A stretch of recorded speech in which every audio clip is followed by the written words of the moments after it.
2వ అధ్యాయము 24-25 వచనాలు దేవుని వాక్యం చదువుకుందామండి. దయచేసి అందరూ కూడా బైబిల్ తెరిచి చూడండి.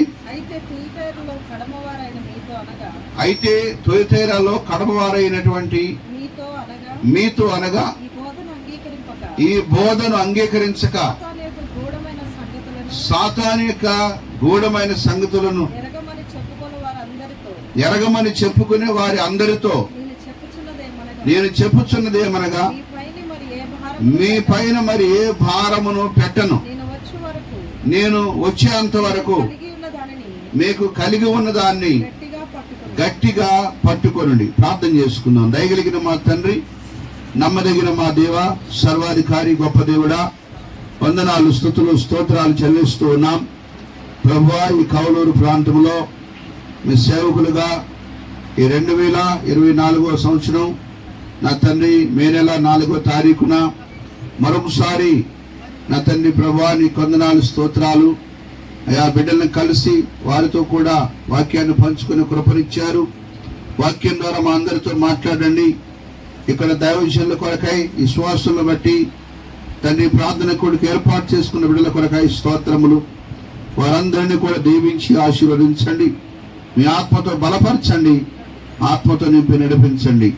యేసు ప్రభు పరిశుద్ధ నామాన్ని బట్టి ప్రార్థించడిగి వేడుకొనుచున్నాం తండ్రి, ఆమేన్. దేవునికి స్తోత్రం కలుగునుగాక. హల్లెలూయా. బోలో యేసు మహారాజుకే హల్లెలూయా. క్రీస్తునందు ప్రియమైనటువంటి దేవుని బిడ్డలారా, మనం గమనిస్తే ప్రకటన గ్రంథంలో 2వ అధ్యాయంలో మరి 7 సంఘాలు మనకి కనబడుతున్నాయి.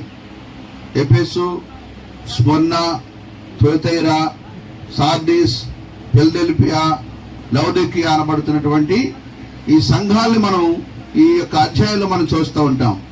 ఈ ప్రకటన గ్రంథం 2-3 అధ్యాయంలో సంఘం యొక్క చరిత్రలు చాలా చక్కగా పరిశుద్ధాత్మ దేవుడు రాయించి పెట్టాడు. అయితే ఈ 2వ అధ్యాయంలో మరి తుయతైరాలో ఉన్నటువంటి సంఘములను కొందరిని గురించినటువంటి దేవుడు కొన్ని విషయాలు మాట్లాడడం జరుగుతూ ఉంది. ఎందుకంటే అందరి గురించి కాదు, కొందరి గురించి. అంటే సాతాను యొక్క గూఢమైన సంగతులు కూడా వారు తెలుసుకోవాలని దేవుడు ఆశిస్తూ ఉన్నాడు. ఎందుకనగా సాతాను యొక్క రహస్యాలు కూడా మనం తెలుసుకోకపోతే సాతాను యొక్క నోట్లోకి వెళ్ళిపోయే అవకాశం ఉంది విశ్వాసులు కూడా. కనుక కొంతమంది ఏంటంటే విశ్వాసులుగా ఉండి పిశాచి నోట్లోకి వెళ్ళిపోతూ ఉంటారు. ఏమై ఉండి ఉన్నది విశ్వాసులుగా ఉన్నారు, కానీ విశ్వాసులే పిశాచి నోట్లోకి వెళ్ళిపోతూ ఉంటారు. కనుక దేవుని చిత్తం ఏమిటి? దేవుని చిత్తం ఏంటి? ఆయనకు బిడ్డలుగా మనం ఉండాలి. మన జీవితంలో దేవుడు అనుగ్రహించిన ప్రతి దాన్ని కూడా మనం గట్టిగా పట్టుకోవాలి. కానీ సాతాను యొక్క తంత్రాల్లోకి మనం వెళ్ళి దాని నోట్లోకి మనం వెళ్ళిపోయేవారిగా జీవించకూడదు.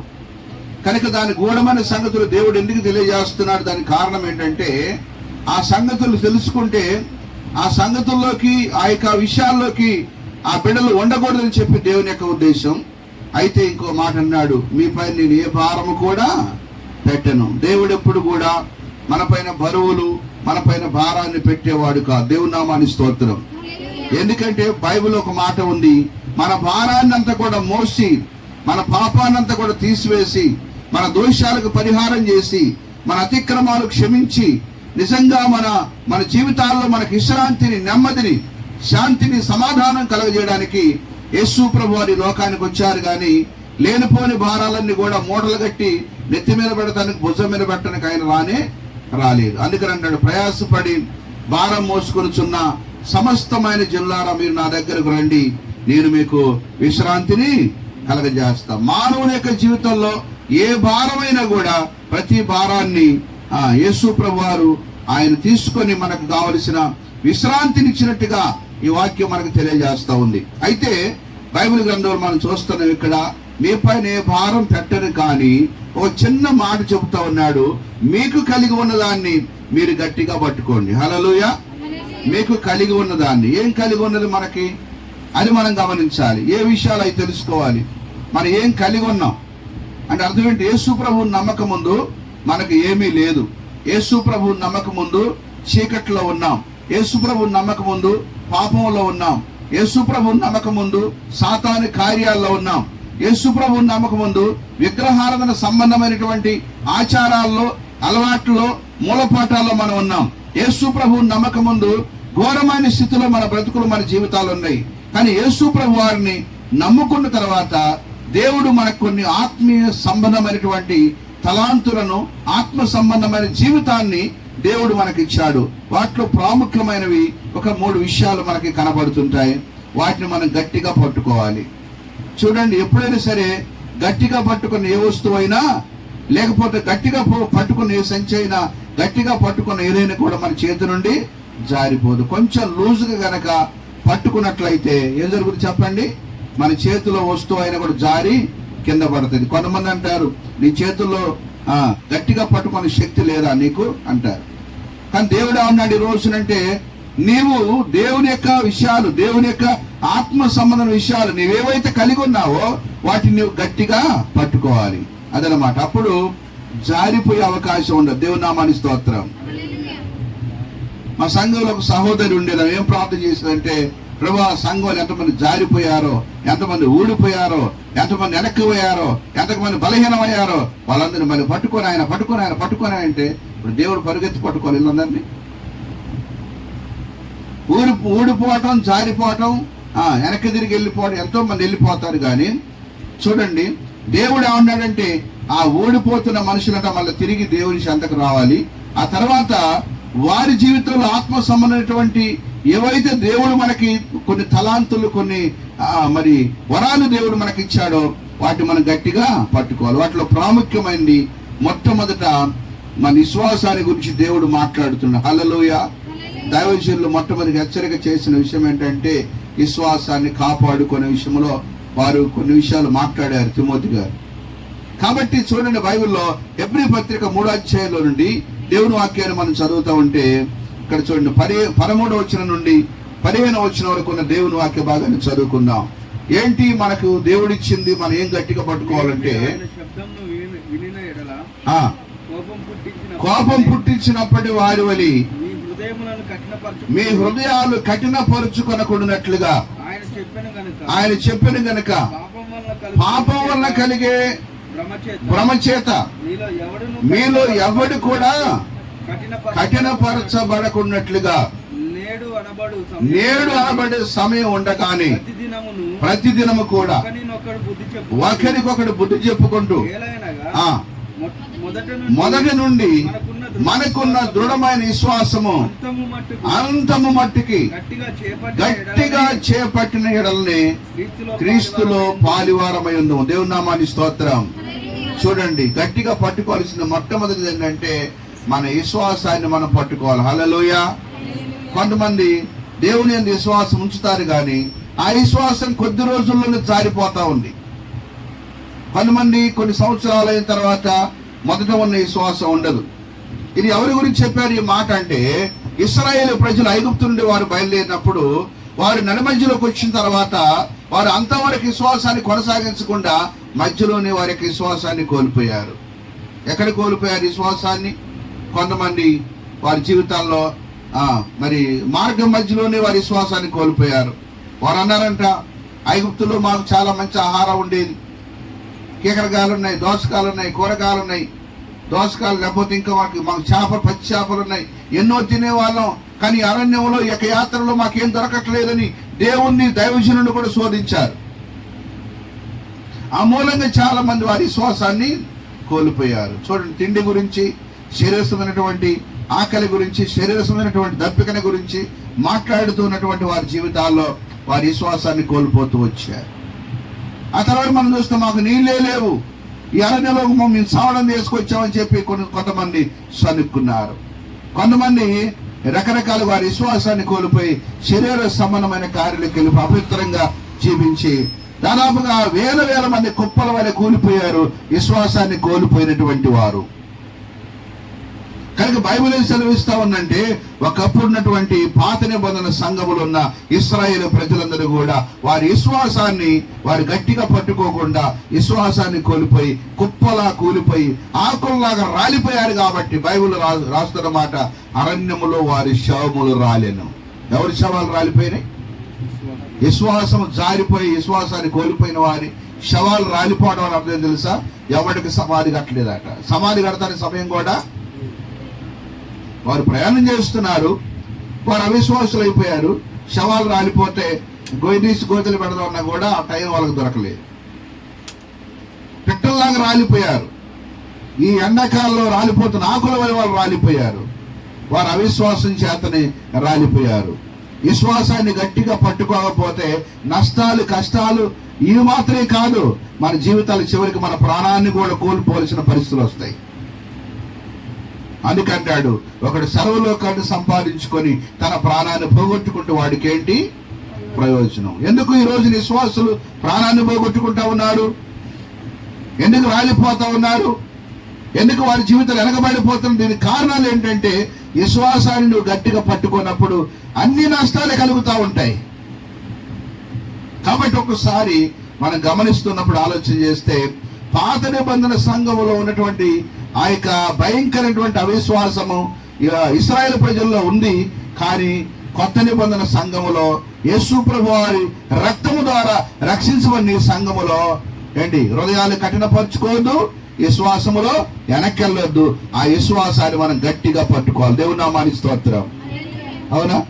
పాత నిబంధన సంఘములో యేసు ప్రభువు వారు మరణించలేదు, కానీ ఛాయారూపకంగా కొన్ని పద్ధతులు, కొన్ని పరిస్థితులు రాయబడి ఉన్నాయి. కానీ కొత్త నిబంధన అనగా యేసు ప్రభువు వారు శిలువలో మన కొరకు మరణించి విశ్వాసాన్ని మన కళ్ళ ముందు పెట్టారు.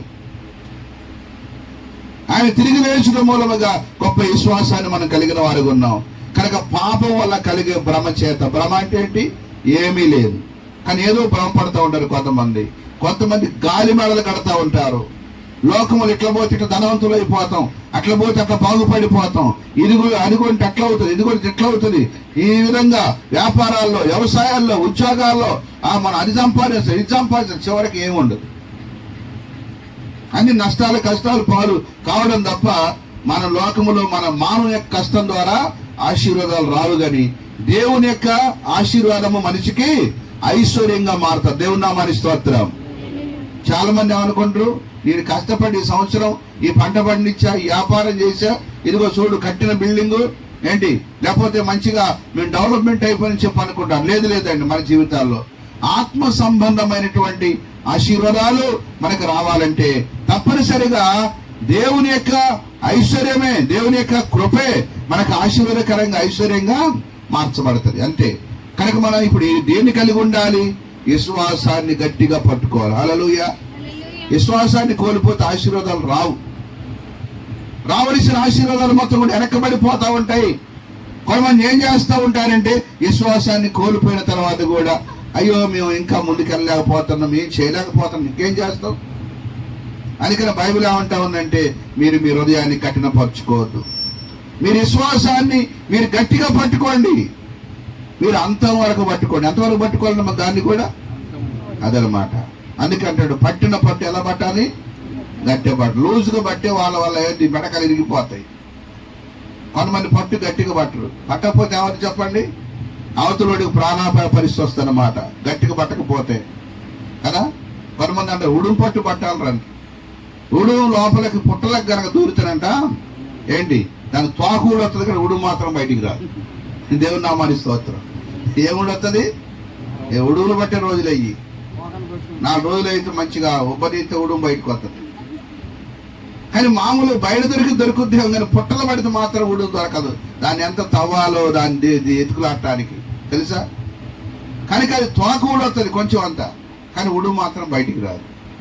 అంటే పట్టు అనేది అట్లా ఉండాలి. యేసు ప్రభువుని నమ్మినామంటే మళ్ళీ దిగజారిపోయినాం, మళ్ళీ అవిశ్వాసం వచ్చింది, అయ్యో మనం మన దాకా మళ్ళీ ప్రార్థన పోలేదు, మళ్ళీ ఉపవాస ప్రార్థన చేయలేదు, నేను అన్ని మర్చిపోతున్నా, నాకు ఎట్ట ఉంది, నా ఏం అయిపోతుంది, మళ్ళీ తేయాలు పడుతున్నాయి, ఇవన్నీ సాక్ష్యాలు బలహీనం అయిపోతాయి. కాబట్టి అలాంటి స్థితులకు మనం వెళ్ళకూడదు. అంటే మన విశ్వాసంలో పట్టు లేదు అని అర్థమవుతుంది. అర్థమైందమ్మా? కనుక విశ్వాసంలో పట్టున్నటువంటి వాళ్ళు ఏం చేస్తారు? ఒక్కసారి దేవుని దగ్గర నిబంధన చేసుకొని, తీర్మానం చేసుకొని, ప్రభువా ఈ లోకం, ఈ పాపం, ఈ భయంకరమైనటువంటి సాధారణ సంబంధమైన కార్యాలు నాకు అక్కర్లేదు ప్రభు, వాటితో నాకు సంబంధం లేదయ్యా, నీ కొరకు నేను బ్రతకాలనుకున్నా, చనిపోయినా నీ కొరకే, బ్రతికినా నీ కొరకే ప్రభు అని వారి యొక్క జీవితాన్ని ఎవరు సమర్పణ చేసి మంచి తీర్మానం కలిగి ఉంటారో వారి జీవితాల్లో వారి విశ్వాసాన్ని వారు గట్టిగా పట్టుకున్నవారు. దేవుని నామానికి స్తోత్రం. కాబట్టి విశ్వాసం ఎంతవరకు ఉండాలమ్మా? ఎంతవరకు ఉండాలి? అది మొదట మీకున్న విశ్వాసం. హల్లెలూయా. 21 సంవత్సరాల కిందట మీరు పొందుకున్న విశ్వాసం, బాప్తిసం పొందినప్పుడు మీరు పొందుకున్న విశ్వాసం, యేసు ప్రభువును నమ్ముకున్నప్పుడు మీరు పొందినటువంటి విశ్వాసం, మొదట మీకున్న విశ్వాసం. అది లేనిది కాదు. ఉన్నదాన్నే గట్టిగా పట్టుకో. అసలు లేకపోతే ఏడు, కానీ ఉన్న తర్వాత దాన్ని విడిచిపెట్టి ఆడవటం ఎందుకు? దేవుని నామానికి స్తోత్రం కలుగును గాక. లేకపోతే ప్రభువా లేదను, కానీ ఉన్న తర్వాత విడిచిపెట్టుకోవడం ఎందుకు? చాలా మందికి ఏంటి విలువ ఏంటో తెలియక విశ్వాసాన్ని పోగొట్టుకునే రోజున చాలా మంది దుఃఖపడుతున్నారు. అవిశ్వాసము చేత దేవుని చెంతకి చేరలేకపోతా ఉన్నారు. విశ్వాసములో సరైన బలము లేదు. యేసు ప్రభువుని నమ్ముకున్నామంటే ఏ రోజు కూడా మన జీవితాలు వెనక్కి వెళ్ళిపోవడానికి వీల్లేదు. దేవుని నామానికి స్తోత్రం కలుగును గాక. కాబట్టి ఇక్కడ మంచి మాట, అంతము వరకు నీ విశ్వాసాన్ని గట్టిగా నువ్వు చేపడితే ఏంటి, ఆ విశ్వాసాన్ని కోల్పోకుండా నువ్వు జీవిస్తే నువ్వు క్రీస్తు యొక్క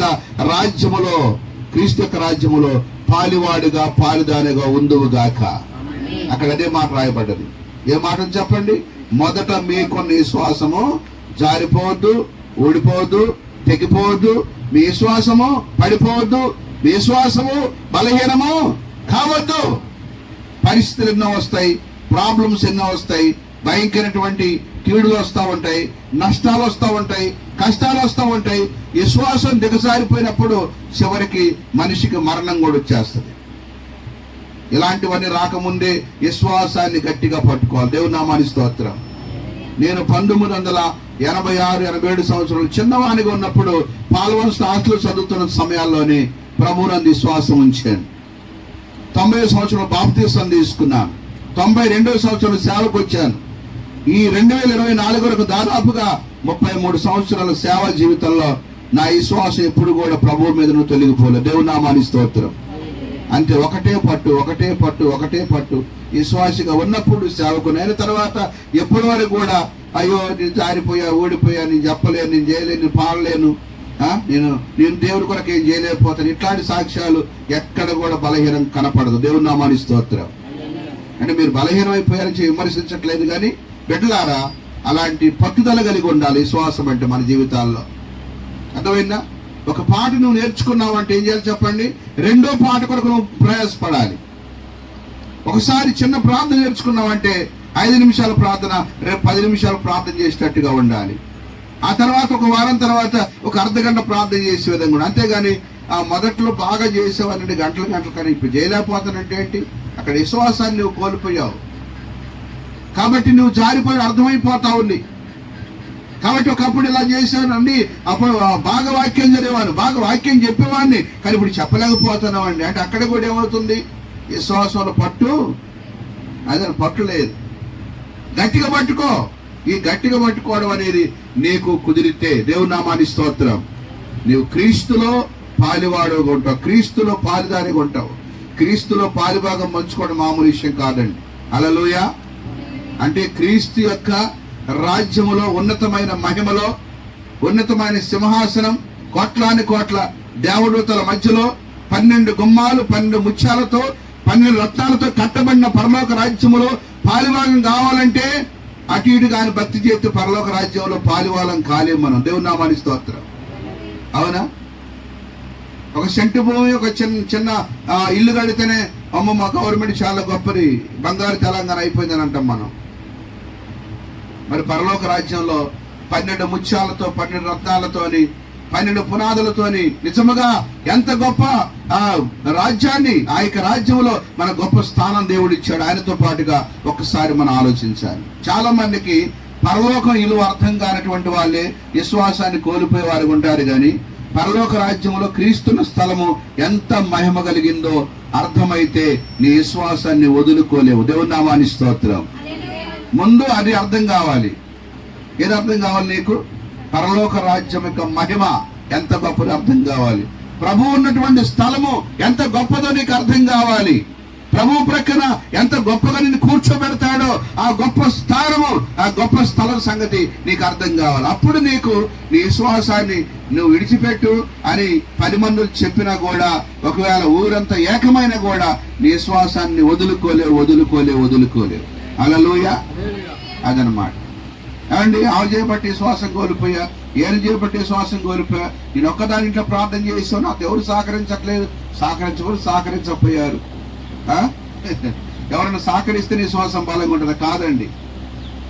కనుక ఒకరి కొరకు మనం విశ్వాసం ఉంచడం కాదు, కానీ మన ఇంట్లో మన విశ్వాసం గలవారం అయితే మనల్ని బట్టి మన కుటుంబ సభ్యులు కూడా విశ్వాసంలో బలపడి స్థిరపరచబడతారు. వారు కూడా మా అమ్మలాగా ప్రార్థన చేయాలి, ఎవరు మా నాన్నలాగా ప్రార్థన చేయాలి. నేను విశ్వాసంలో ఉంటూ నా కొడుకులిద్దరిని దేవుని సేవకు ఇచ్చా. హల్లెలూయా. విడిచిపెట్టలేదు. నేను వాళ్ళు ఉద్యోగాలు చేయవాలి, వ్యాపారం చేయాలి, డబ్బులు సంపాదించి చెప్పలేదు. నాకే విశ్వాసం కలిగి ఉంది ఆత్మల పట్ల, అదే నశించిపోయే ఆత్మల పక్షంగా నా పిల్లలతో ఒక మాట చెప్పి, మీరు కూడా దేవుని సేవ చేయాలి. విశ్వాసం దిగజారిపోవడానికి వీల్లేదు. నా పిల్లలకి అసలు శిలమాలేటని తెలవదు ఇప్పటివరకు. దేవుని నామాన్ని స్తోత్రం. అందరిలాగా యాక్షన్లు, చినిగిపోయిన పాయింట్లు, ఇప్పి కటింగ్లు, జుట్లు గిట్లు పెంచడు, దేశాలు వేయటం కుదరలేదు. ఇప్పటి నేను తెచ్చిన బట్టలు కట్టుకొని వాళ్ళు వివాహాలు అయిన తర్వాత పిల్లలు కానీ స్థాయికి వచ్చిన తర్వాత కూడా చక్కగా దేవుని మాటిని దేవుని సేవలున్నారంటే, మరి విశ్వాసం మన తల్లిదండ్రి గట్టిగా ఉంటే మరి పిల్లలు కూడా జారిపోరు. ఎప్పుడైతే యజమానురాలు కాస్త పట్టుదలేరో పిల్లలు కూడా ఏమవుతారు చెప్పండి. మా అమ్మాయి అందరికంటే ముందు గుడికి వెళ్ళి రామ పోవట్ల, మాకేం పట్టిందిరా అని చెప్పి ఒకడు పొలానికి, ఒకడు ఆటోకి, ఇంకో దగ్గరికి, ఇంక 3 ఆయన లేడు, ఆయన వెళ్ళిపోయాడు. చెప్తున్నా, ఒక కోడలు ఇటు, ఒక కోడలు అటు, ఒక మనవడు ఇటు, ఒక మనవరాలు. ముందు మన విశ్వాసం గట్టికున్నప్పుడు ఏమైందంటే మనం చూసి మన పిల్లలు, ఎందుకంటే ఒక అగ్గిరావ బొగ్గులో వేస్తే ఆ బొగ్గు ఏం కావాలి, అగ్గి అయిపోవాలి. దేవుని నామాన్ని స్తోత్రం. కానీ ఇప్పుడు ఏమైంది, అగ్గి బొగ్గు అయితేందా, బొగ్గు అగ్గి అయితేందా? అగ్గిరావ ఎత్తే బొగ్గులు ఏం కావాలమ్మా, అగ్గి కావాలి. ఇప్పుడు అట్లా కాదు, లేదు ఇంట్లో ఎవరికి భక్తి లేదు, ఎవరికి ప్రార్థన తెలవట్లా, ఎవరికి విశ్వాసం లేదు. ఇక నీ ఒక్కదాన్ని ఏం చేసిన అయ్యగారు దీర్ఘాలు తీయటం. దేవుని నామాన్ని స్తోత్రం. ఈయనొక్కదాన్ని ఏం చేసా, నేను కూడా బొగ్గు అయిపోయినా, ఇంకెవరు రాలే. కాబట్టి చూడండి, చాలా మంది విశ్వాసం ఈ రోజున అగ్గిలాగా మండవలసిన విశ్వాసము బొగ్గులాగా తయారైపోయింది. బొగ్గులాగంటే ఎలాంటి మంట ఆరిపోయింది అనమాట, ఏమీ లేదు. ఇస్త్రీ పెట్టా, ఏడు పెట్టేటప్పుడు ఒకటే చిన్న నిప్పురవ, ఆ ఇస్త్రీ చేసే వ్యక్తి ఏం చేస్తాడు, ఒక చిన్న నిప్పురవ తీసుకెళ్ళి 100 బొగ్గులు దాంట్లో ఉంటే ఆ బొగ్గులలో చిన్న నిప్పురవ వేస్తాడు. వేసి ఇటేసరా అటేసరా ఇటేసరా కుదురు కూడా ఫోన్ హోదా అటు ఇటు ఏం చేస్తాడు, మొత్తం మండిన దాకా ఊరి అప్పుడు కాకెక్కు ఇస్త్రీ పెట్టు. దేవుని నామాన్ని స్తోత్రం. కాకెక్కనక అప్పుడు సొక్కా మీద ప్యాంట్ మీద పెట్టి ఇస్త్రీ చేస్తాడు, నన్నగా తయారై ఇస్త్రీ బట్టలు వేసుకుని తిరుగుతాడు, ఎంతో బాగుంటుంది. కానీ ఈ యొక్క ఇస్త్రీ అనక ఏమైంది చెప్పండి, ఇస్త్రీ పెట్టి ఏడెక్కితే తప్ప ఇది ముడతలు, మచ్చలు, డాగులు ఇవన్నీ కూడా, లేకపోతే ఇక ఏది కూడా పోలేదు. అంటే ప్రతిదీ కూడా చక్కగా వస్త్రం మన తయారు కావాలంటే చూడండి, ఉతికిన వస్త్రం చక్కగా తయారు కావాలంటే ఇస్త్రీ పెట్టి ఉండాలి. అది కాక, అది వీటు. అట్లే కొంతమంది బతుకులు బాగా కావాలంటే, ఇంట్లో బతుకులు బాగా కావాలంటే మనం కూడా ఏం చేయాలి చెప్పండి, కొంచెం ఈటెక్కాలి. దేవుని నామాన్ని స్తోత్రం. ఈటెక్కి పతకల మీద కోపట్టం కాదు, ఈటెక్కి పతకలు అరవటం కాదు, కరవటం కాదు, ఈటెక్కి గందరగోళం చేయటం కాదు, కానీ మన ఈటు ఉపయోగకరంగా ఉండాలి. హల్లెలూయా. అదనమాట. కోపాలు 2 రకాల కోపాలు ఉంటాయి. ఒకటి నీతి కలిగిన కోపం ఉంటుంది, తప్పు చేసినప్పుడు ఇంట్లో వాళ్ళని సగపెడతారు. కొంతమందికి ఆ కోపంలో నీతి ఉండదు, నరుని కోపం. కొంతమంది కోపం దేవుని నీతి నెరవేర్చదు. కొంతమంది పోటీ చేస్తుంది, నేను రానిపో పాతలకి, నేను రానిపో. ఇక మనం ఎంత భయంకరంగా ఉంటుందంటే పరిస్థితి, కదలరా ఎక్కడ కదులుతాం, నేను రానిపో అంత. నిజమే అనవచ్చు. ఒకవేళ పిల్లలు యవనస్తులు తెలియదు, వారి విశ్వాసాన్ని పాడు చేసే విధంగా మనం చేయొద్దు. వాళ్ళన్నదల్లా మనం కొనిపెట్టుకుంటే వాళ్ళందరూ ఆడుకొని చేయడానికి మన ఒక ఆట ఆడిస్తారు. పిల్లల ఎన్నో ఉంటాయి, వాళ్ళకి కోరికలు, ఆశలు, ఆలోచనలు ఎన్నో ఉంటాయి, యవనస్తులు కావాలి. కానీ వాళ్ళన్న విధంగా మనం చేస్తే వాళ్ళ విశ్వాసం మన విశ్వాసం అందరూ జారిపోతారు. చివరికి అందరూ దేవునికి దూరం అయిపోతారు. కాబట్టి బిడ్డలారు ఎందుకు చెప్తుంది ఈ మాటలంటే, మీ విశ్వాసాన్ని మీరు గట్టిగా పట్టుకోండి. హల్లెలూయా. చిన్నారి ఎలా పట్టుకోవాలి విశ్వాసాన్ని? అంతే. అందుకనమాట లూజ్ అనేది ఉండకూడదు, మైండ్ కూడా లూజ్ ఉండకూడదు. ఏం లూజ్ ఉండకూడదు? మైండ్ లూజ్ ఉన్న వాళ్ళు ఏం చేస్తారు? ఏది పడితే అదే మాట్లాడు, ఎక్కడ పడితే అక్కడ నవ్వుతారు కదా. మైండ్ లూజ్, దానికి కొంచెం స్క్రూ లూజ్ ఉన్నదే. కాలేజీ పోరగాళ్ళకి ఏం లూజ్ అవుతుంది? స్క్రూ లూజ్ అయిపోతుంది. అర్థమైందా? కనుక ఈ లూజ్ మైండ్ అనేది మంచిది కాదు. అట్లే లూజ్ కనెక్షన్ ఉందనుకోండి, కరెంట్ దగ్గర వైరు కాలిపోద్ది, బల్బు పేలిపోద్ది, వైరు చక్కగా కనెక్షన్ ఇచ్చే కనెక్షన్ చక్కగా ఇచ్చినాం అనుకో, ఒక ప్లగ్ పెట్టి అది చివరి దాకా బల్బు వెలుగుద్ది, వైరు కూడా చక్కగా ఉంటుంది. కానీ లూజ్ కనెక్షన్ మొత్తం వైరు కాలికుండా వచ్చి బల్బు కాలిపోయి ఫ్యాన్ కాలిపోయి ఇక మన జీవితం ఎట్లా ఉంటుందంటే గందరగోళం అయిపోతుంది అన్నమాట. కనుక ఎందుకు ఈ లూజ్ కనెక్షన్ వల్ల కరెంటు కాలిపోతుంది, వైరు కాలిపోతుంది, బల్బులు కాలిపోతాయి. లూజ్ మైండ్ ఉంటే జీవితాలు పాడైపోతాయి.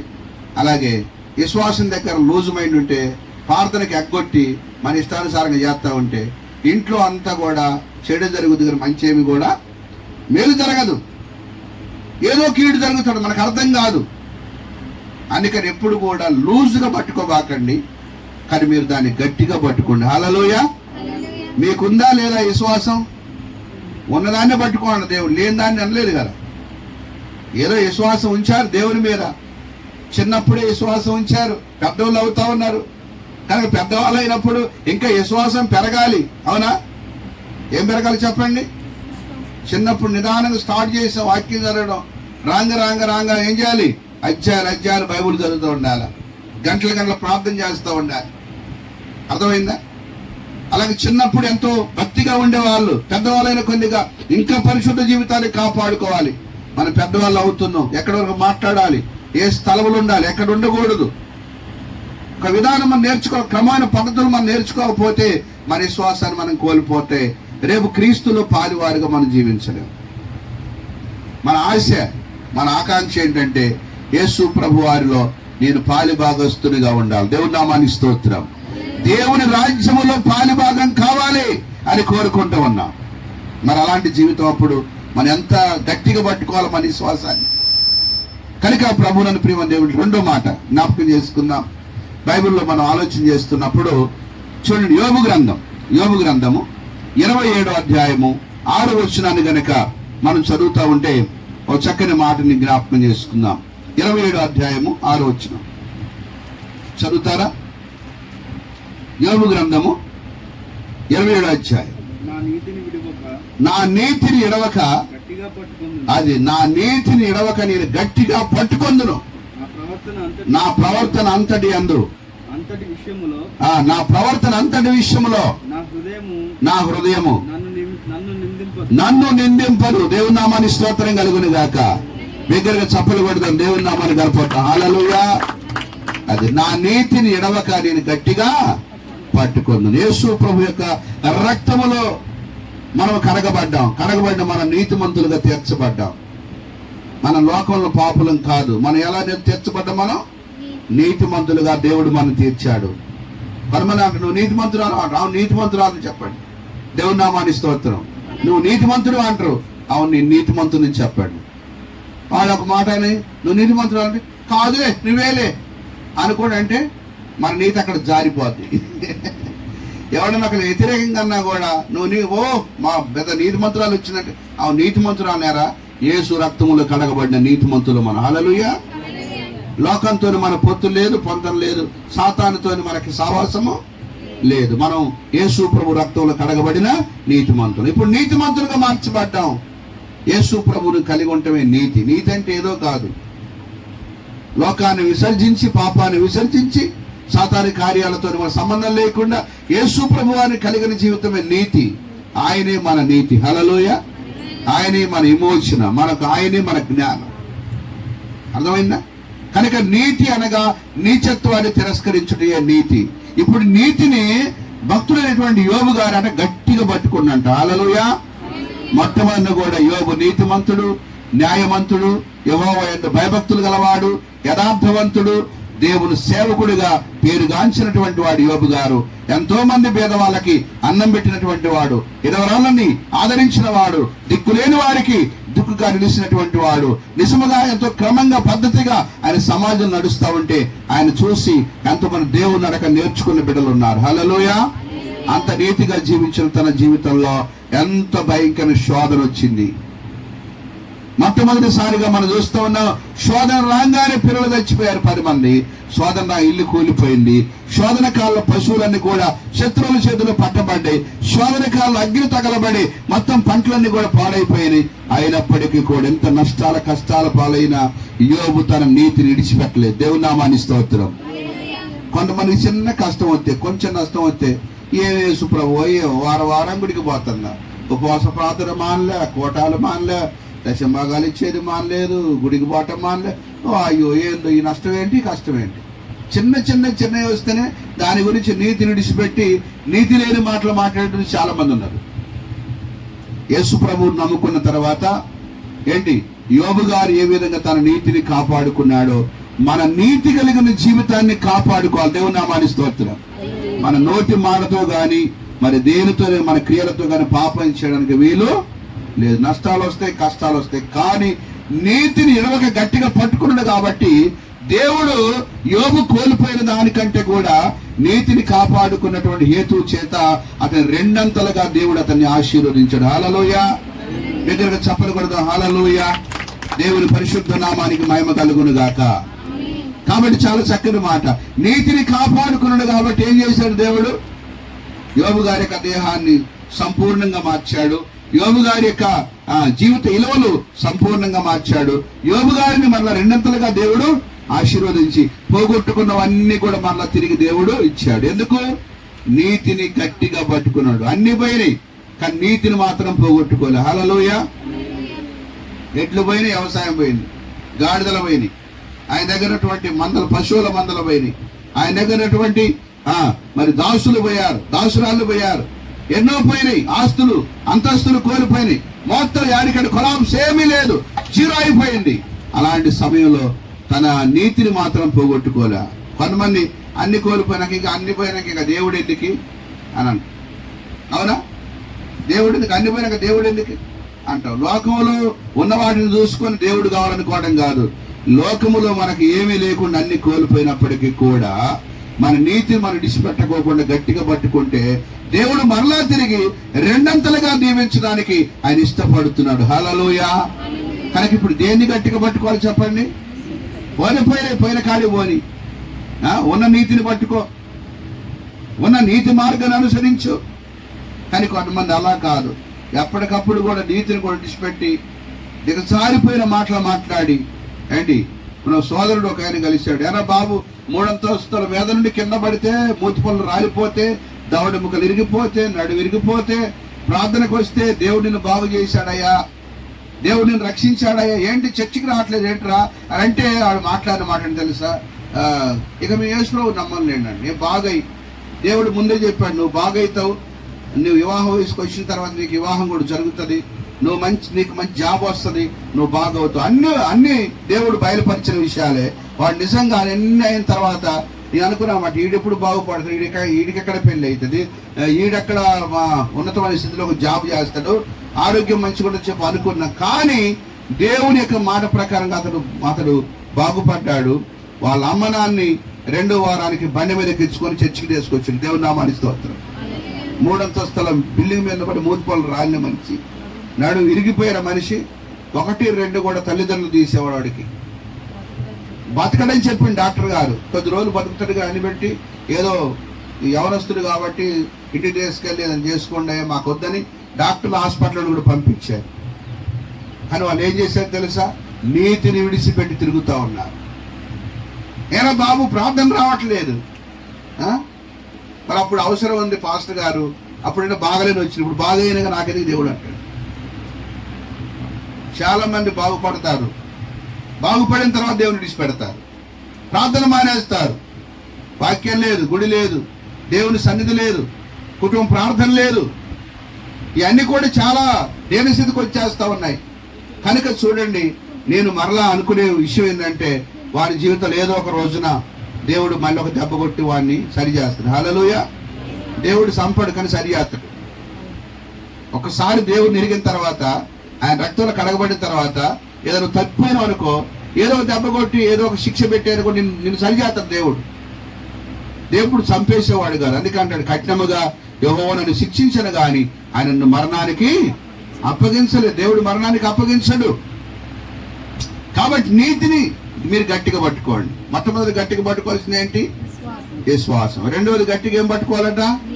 నీతిని మీరు గట్టిగా పట్టుకోండి. ఎందుకో తెలుసా? మరలా దేవుడు ఆశీర్వదించబడుతున్నాడు. దేవుని నామానికి స్తోత్రం. ఏ విషయాల్లో నష్టపోయామో, ఏ విషయాల్లో కష్టాలు పడుతున్నామో, ఏ విషయాల్లో ఈ రోజున అయ్యో ఈ యొక్క లేవొచ్చింది, దరిద్రం వచ్చింది, ఏది కలిసినా అట్లా అప్పులు పాలైపోయినో, ఇబ్బందులు పడుతుంటారో, నువ్వు ఎప్పుడైతే నీతిని కాపాడుకుంటావో మరలా కోల్పోయినవన్నీ కూడా ప్రభువు నీకు అనుగ్రహించును గాక. మూడో విషయం చూడండి, సామెతల గ్రంథం 4వ అధ్యాయం 13వ వచనాన్ని గనక దేవుని వాక్యాన్ని మనం చదువుతూ ఉంటే ఒక చక్కని మాటని మనం చదవగలుగుతాం. ఉపదేశాన్ని విడిచిపెట్టక దాన్ని గట్టిగా పట్టుకో, అది నీకు జీవము గనుక దాన్ని పొంది ఉండుము. దేవుని నామానికి స్తోత్రం కలుగును గాక. ఉపదేశాన్ని విడిచిపెట్టక దాన్ని గట్టిగా పట్టుకో. దేన్ని పట్టుకోవాలి చెప్పండి? ఉపదేశం అంటే ఏంటి? మీకు చెప్పబడుతున్న దేవుని వర్తమానమే. ఈ రోజు నేను చెబుతున్న దేవుని యొక్క మాటలే ఇదొక ఉపదేశం. ఈ ఉపదేశాన్ని మీరు గట్టిగా పట్టుకోవాలి. హల్లెలూయా. కొంతమంది మొత్తం దాటంగా అమ్మ ఏం వాక్యం చెప్పారంటే, అయ్యగారు బాగా చెప్పిండు, మనుగురు అయ్యగారు, కానీ ఏం చెప్పిండు నాకు అర్థం కాక. అయ్యా పెళ్లి పోయిన ఏంటి వాక్యం? ఏదో జోకులు చేసిన అయ్యగారు, అర్థం కాటాలి. లేకపోతే ఏంటి వాక్యం? సభల్లో వాక్యం ఏంటి? అమ్మా ఓ సోదరుని అడిగారంట, అయ్యా 3 రోజులు సభలు జరిగినాయి, మరి మీరు వెళ్తా మీకు తలవక పేపర్ ఇస్తున్నాం, ఈ కోటాల్లో మీకు ఏది నచ్చిందో ఆ నచ్చిన విషయాన్ని మీరు అందరు రాసి ఒక పెద్ద బాక్స్ పెట్టినాం, ఆ బాక్స్ లో వేసి వెళ్ళిపోండి అంటే ఒక సోదరుడు రాశాడంట. అందరూ కూడా సరే, కొంతమంది ఏవో రాసేశారు దాంట్లో, కానీ ఒక వ్యక్తి రాశాడంట, 3 రోజులు కూడా సాంబారి నాకు చాలా బాగా నచ్చిందని రాసి వెళ్ళిపోయినాడు. దేవుని నామానికి స్తోత్రం. ఇక్కడ జరిగిన ప్రార్థన పోయింది, పాటలు పోయినాయి, వాక్యం పోయింది, అంతా పోయింది. సాంబార్ నచ్చింది. సాంబార్ 3 రోజులు చాలా బాగా చేశారు. అసలు నేను మటన్ చికెన్ కూడా తినలో, మొత్తం సాంబార్ తిందని చెప్పినట్టు వాడు రాసి పెట్టిండు. అటు ఏది నచ్చిందో రాసిపోండి అంటే, అమ్మ ఏ వాక్యం నచ్చిందమ్మా అంటే, వాక్య సంగతి తర్వాత సాంబార్ బాగుంది అని అంటారు చాలా మంది. అంటే సాంబార్ కొరకు ఇంటికాడ సాంబార్ లేక కోటాలు పోతారు చాలా మంది. అంతే, కొంతమంది సాంబార్ రకాలు. ఒక వ్యక్తి ఉన్నాడు, సాంబార్ గురించే కోటానికి వచ్చినాడు. చెప్తాను మొన్న ఆ కోటాలు పెడితే అయ్యగారి దగ్గర రంకన్నగూడెంలో ఒక వ్యక్తి ఉన్నాడు, నేను సాంబార్ కొరకే అక్కడ సాంబార్ బాగుండదని ఆ కోటానికి వెళ్ళేవాడిని. తిండి కొరకు వెళ్ళేది, రుచుల కోసం వెళ్ళేది. రుచుల గురించి కాదండి, ఏదో వాళ్ళకు ఉన్నది వండి పెడతారు, తినాలి, వాళ్ళు ప్రేమించి వాళ్ళ కొరకు ప్రార్థన చేయాలి, వెళ్ళిపోవాలంతే. రుచుల కొరకు కాదు. దేవుని భక్తి అంటే, దేవుని విశ్వాసం అంటే, దేవుళ్ళు మనం జీవించడం అంటే ఏంటి? వాట్ ఈజ్ వాట్ ఏంటి? అది అర్థం చేసుకోవాలి మనం. కాబట్టి వాక్యం ఏం చెబుతా ఉంది? దేవుని ఉపదేశాన్ని గట్టిగా పట్టుకో. హల్లెలూయా. ఈ రోజు చెప్పినటువంటి మాటలు చెప్పండి, ఏం చెబుతారు చెప్పండి. అయ్యగారు ఏం చెప్పారంటే, విశ్వాసాన్ని గట్టిగా పట్టుకో అని చెప్పాడు. అర్థమవుతుందా? నీతిని గట్టిగా పట్టుకో అని చెప్పాడు, ఉపదేశాన్ని గట్టిగా పట్టుకో అని చెప్పాడు. ఎవరికి కూడా లూజ్ మైండ్ ఉంటుందని చెప్పిండు. అయ్యా లూజ్ కనెక్షన్ ఉంటే కరెంటు గాలిపోద్దాటని చెప్పిండు. హల్లెలూయా. అదనమాట. అర్థమైందా? లూజ్గా ఎక్కడైతే ఉంటుందో అక్కడ ఏమని చెప్పండి, వస్తువుని కోల్పోతావు. ఏంట్రా బాబు ఏంటి ఖర్చులో డబ్బులు కట్టుకొని వచ్చిన, ఓ చేతులు పట్టుకొని అన్న మర్చిపోయారు. సెల్ ఫోన్ ఏదిరా, సెల్ ఫోన్ ఇంకేముంది, ఆ కరగొడవలు మర్చిపోయారు. ఎందుకు? అది ఎక్కడ విడిచిపెట్టిండు, నెమ్మది చేతిలో పట్టుకున్నాడు, ఆ ఆటోలు పెట్టిండు, మర్చిపోయించిండు. గట్టిగా పట్టుకోలే, దాని మీద మనసు లేదు. కాబట్టి కొన్ని వస్తువులు బారేసుకునే వాళ్ళు ఎట్లా బారేసుకుంటా ఉన్నారు? ఏం చేస్తారు చెప్పండి. ఏంట్రా అంతగానే యాక్షన్ చేసి, ఏముంది స్టీరింగ్ జారిపోయింది, వెళ్ళిపోయి దానికి గుర్తింది అంటాడు. మరి ఇప్పుడు ఎంత పెద్ద ప్రమాదం, ఎంతమందికి ప్రాణాపాయం పరిస్థితి. తోలేవాడు స్టీరింగ్ పట్టుకోవాలి, ఏ వస్తువు ఉన్నా మన చేతులు గట్టిగా పట్టుకోవాలి. మార్కెట్లో కొంతమంది ఒట్టిగా లూజ్ మైండ్తో ఉంటారన్నమాట, యాడి దాన్నే పారేసి వస్తారు. ఇంట్లో కూడా అంతే, యాడి ఆడబడేటే, ఏది గట్టిగా పట్టుకోరు.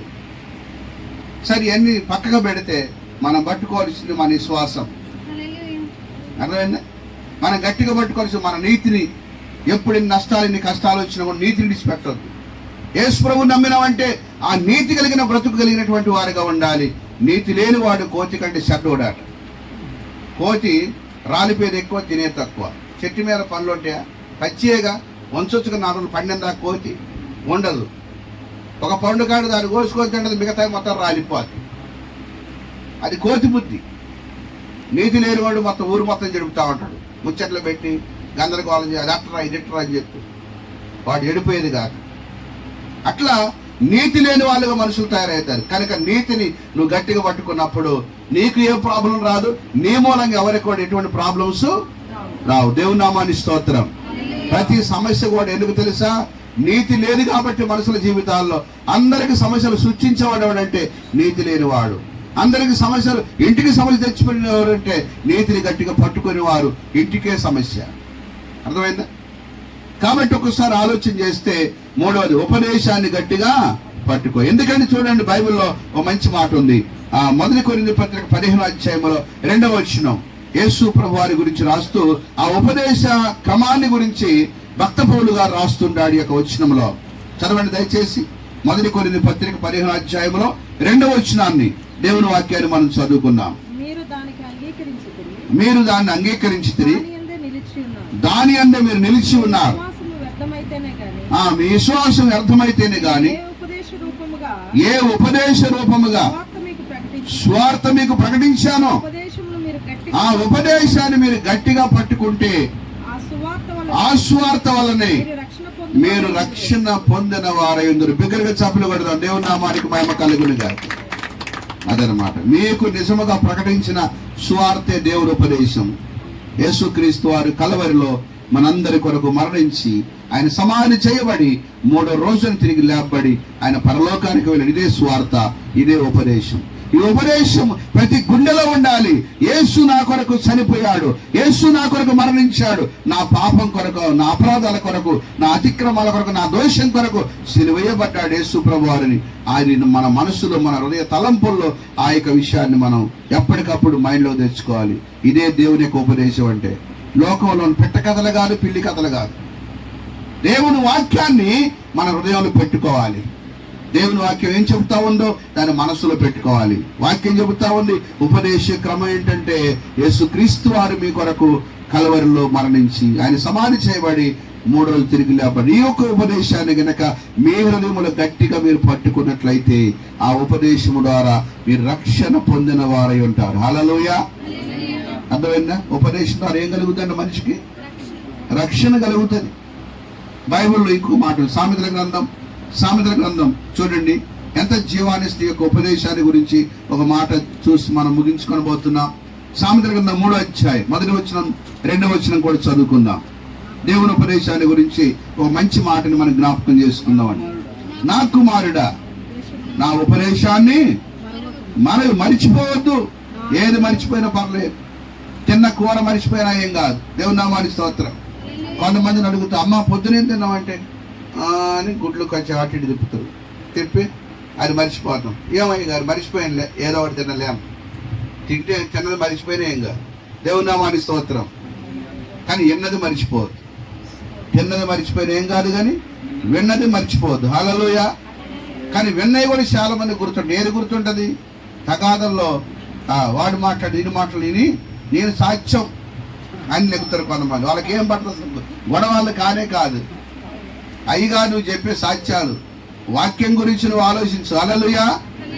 ఆడైనా గొడవలన్నీ ఎవర్రా పిలువండిరా, ఇంకేమన్నది పలానాయన అన్నాడు పిలువు అని చెప్పి ఎన్నో అని పిలుస్తారు సాక్ష్యానికి మధ్య. బైబిల్ ప్రకారం మనం చూస్తే దేవుని మాట ఇంటే మనకి ఏ సమస్య లేదు. లోకంలో గొడవలు ఇంటే సమస్య కంపల్సరిగా వస్తుంది. 7వ దగ్గర నిలబడి నువ్వు సాక్ష్యం చెప్పాలి.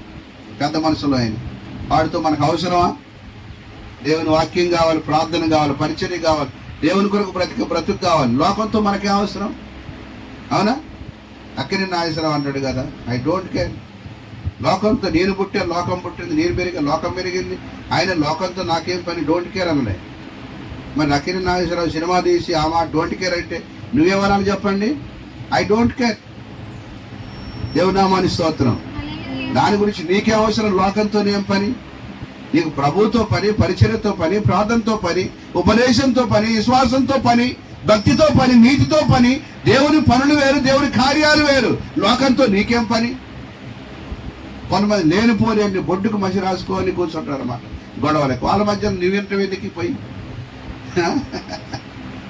దేవుని వాక్యం ఏం చెబుతావు చూశారండి? నా నా కుమారుడా నా ఉపదేశాన్ని నువ్వు మరవకు. తిన్నది మర్చిపోయిన పర్లేదు, కానీ విన్న ఉపదేశాన్ని ఎప్పుడు కూడా మర్చిపోరు. ఈ 32 సంవత్సరాల్లో ఏ స్థలంలో, ఏ సందర్భంలో ఏ వాక్యం చెప్పానో ఆ స్థలాలు, ఆ వాక్యం నాకు మనసులో ఉంటుంది. దేవుని నామాన్ని స్తోత్రం. మళ్ళీ వాళ్ళు పరిసారులను పిలిచినా కూడా చెప్పిన వాక్యం చెప్పండి. మళ్ళీ కొత్త వాక్యాలు దేవుడు నాకు ఇస్తా ఉంటాడు. ఒక నూతనమైనటువంటి వరవడిలో దేవుడు ఆ ఉపదేశాన్ని ఆయన మనసులో పెడతాడు. ఆ ఉపదేశం మూలంగా అనేకులు ప్రోత్సహించే విధముగా, అనేకులు ఉద్యమం కలిగే రీతిగా, అనేకులను బలపరిచే రీతిగా దేవుడు ఆ వాక్యాన్ని నా హృదయంలో మెదులుతా ఉంటుంది అనమాట. నేను పలానా దగ్గర వాక్యం చెప్పంటే ఆ వాక్యం మళ్ళీ చెప్పి దాన్ని తిన్న మళ్ళీ తింటే ఏమైంది చెప్పండి? చప్పడిపోతుంది. అవునా? కలిపిన అన్నం తినగలవా? ఒకళ్ళు కలిపిన అన్నం ఇంకోళ్ళు తింటారా? ఎందుకు? అది ఏమైంది? చప్పబడిపోయింది. కొంతమంది చేస్తారంటే ఆయగారు ఏం చెప్తారు, ఆడ చూసి అజ్జప్ప ఇజ్జప్ప చేస్తే ఏముండదు, చప్పడిపోయిన అన్నం అది. వాళ్ళ బోధన కాదు, మనలో ప్రెస్గా రావాలి. దేవుని నామాన్ని స్తోత్రం. అప్పటికప్పుడే ప్రెస్ కావాలని, అప్పటికప్పుడే ప్రెస్ అయినటువంటి మంచి ఉపదేశం కావాలి మనకి. దేవుడు గొప్ప అద్భుతమైన రీతిగా మన సంఘ సావాసములో సేవకులకు దేవుడు గొప్ప అద్భుతమైన ఉపదేశాలు ప్రభువు అనుగ్రహించారు. హల్లెలూయా! ఎంత గొప్ప ఉపదేశాలు. కాబట్టి అంటాడు అసలు నా కుమారుడా నా ఉపదేశాన్ని మరవకు, నా ఆజ్ఞల్ని హృదయపూర్వకం గైకొనము, అవి దీర్ఘాయువును, సుఖ జీవనంతో గడిచే సంవత్సరములను, శాంతిని నీకు. దేవుని నామాన్ని స్తోత్రం. దేవుని ఉపదేశాలు చక్కగా వింటే, దేవుని ఆజ్ఞలను పాటిస్తే ఏంటి, దేవుని నిబంధన ప్రకారం చక్కగా మందిరానికి వచ్చే విధంగా వచ్చి, ఇచ్చే విధంగా ఇచ్చి, చేసే విధంగా దేవునికి చేసి, అన్ని విషయాల్లో కూడా పర్లేదయ్యా నా భక్తి జీవితం అని నువ్వు సంతృప్తి కలిగి ఉంటే, అవి నీకు జీవమును, సుఖ జీవనంతో గడిచే సంవత్సరములను ప్రభువు నీకు దయచేయును గాక. ఏ సంవత్సరాలంట? అది అమ్మా బతుకుతున్నావా? బతుకుతాను. ఎన్ని సంవత్సరాలు? 125. మరేంటమ్మా ఎట్లా బతికినావమ్మా? సుఖం లేదయ్యా. ఏం లేని బతుకటది? సుఖం లేని బతుకు. సుఖం ఉంటే బంగారు కొంతమంది. సుఖం లేని బతుకు, అది కూడా ఎవరికి సుఖం లేదు? మనిషి ఉన్న మనిషికి సుఖం లేదంటే అంటాడు. మనిషి ఉన్న సింగిల్గా ఉన్నంతసేపు ఎటువంటి ఇబ్బంది ఉండదు, జంట అయిన తర్వాత సుఖం ఉండదు, ముఖం ఉండదు. కాబట్టి చూడండి, సుఖ జీవనం కావాలంటే మనుషులు ఏం చేస్తూ ఉన్నారు? సుఖ జీవనం కావాలంటే అయ్యా నువ్వు పెళ్లి చేసుకో, భార్యతో సుఖపడతావు అంట. అదో పెద్ద గయాలు దొరుకుతాయి, పెద్ద ముసురుతో సమానం. రోజు గొడవే. కనుక చూడండి, బయట ఉన్న ముసురు, ఇంట్లో ఉన్నటువంటి ఎసరు, తర్వాత గయ్యాలైన భార్య సమానం అట. హల్లెలూయా! ఎసరు పెడితే బియ్యం ఉడుకుతాయి, మంచిదే తింటాం. ముసురు పెడితే ఏం చేయాలి? ఇంట్లో కూర్చొని గంగలు ఒప్పుకొని ఉండాలి. కానీ గయ్యాలైన భార్య ఉంటే ఇంట్లో వెళ్ళిపోవాలి. అమ్మో దీంతో ఆగలేదు. సొలొమోను మహారాజు 1000 మందిని చేసుకున్నాడు. 700 మంది రాజకుమార్తెలు 330 ఉంచుకున్నాడు. కానీ 1000 మందితో ఒక్కదాంతో సుఖం లేదు. రోజు గొడవే. ఇంట్లో పోతే ఇంట్లో గొడవ, ఇంట్లో దాన్ని అరణ్యంలో పోయింది, అక్కడ పోయి గొడవ.